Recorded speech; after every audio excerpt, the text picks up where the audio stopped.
Mesdames et messieurs, bonjour et merci de regarder RTI1. Vous suivez le flash d'information de 10 heures. Il se tient ce mercredi 23 novembre 2023 un conseil des ministres dirigé par le chef de l'État, le président de la République, Alassane Ouattara. Un conseil des ministres à suivre dans nos prochaines éditions. Le gisement pétrolier et gazier baleine découvert il y a 2 ans au large d'Aswindé va être mis en production ce jeudi. Le gisement devrait mobiliser des ressources estimées à 2,5 milliards de francs CFA de barils de pétrole brut et 3300 milliards de pieds cubes de gaz naturel. Il devrait permettre à la Côte d'Ivoire de multiplier par 20 ses ressources de pétrole. La cérémonie est annoncée pour 16h GMT à Port-Boué. Elle se tiendra en présence du vice-président de la République, Tiemoko Méliette Koné. On parle maintenant du sport de football. CAN 2023, la ville de San Pedro se prépare à accueillir dans de meilleures conditions le groupe F. La ville est en chantier à l'aéroport. Les travaux de rénovation qui avaient été arrêtés ont repris et sont à un taux d'exécution de 60%, alors que la date de livraison est prévue pour le 30 novembre 2023.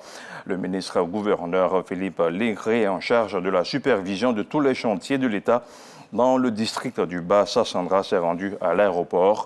Il a invité les entreprises à redoubler d'efforts afin d'être dans les délais. Le reportage de Sam Kona à revoir dans nos prochaines éditions. Et puis, le lundi dernier, il s'est ouvert à l'université Félix Houphouët-Boigny de Cocody un atelier en vue de rendre public les résultats du projet d'évaluation du potentiel de la Côte d'Ivoire en énergie renouvelable, dénommé ENERCI. Selon le coordonnateur du projet, les régions du Denguélé, de l'Est et la côtière sont les seules régions habilitées à produire de l'énergie solaire et éolienne. Le compte-rendu de Sephora Zegui.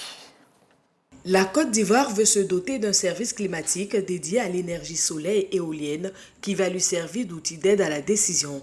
Elle met donc sur pied un projet dénommé ENERCI. Sa mission, évaluer le potentiel du pays en énergie renouvelable.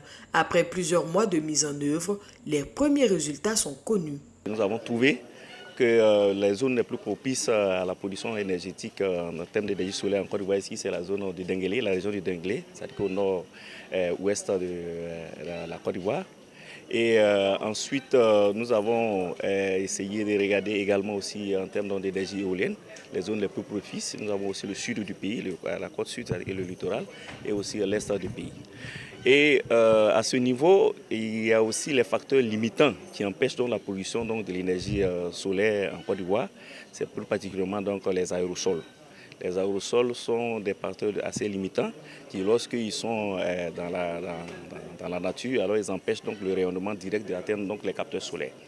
Et on s'est rendu compte que sur tout ce qui arrive comme rayonnement solaire et radiation, le maximum qui peut être transformé donc, au niveau donc, de toute la Côte d'Ivoire est de 45% de tout ce qui arrive comme énergie solaire.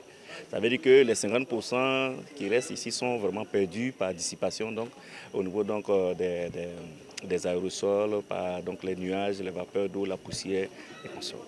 Ce projet, financé à 26 576 000 francs CFA par le FONSTI, Fonds pour la science, la technologie et l'innovation, vient répondre aux besoins sociétaux et environnementaux de la Côte d'Ivoire.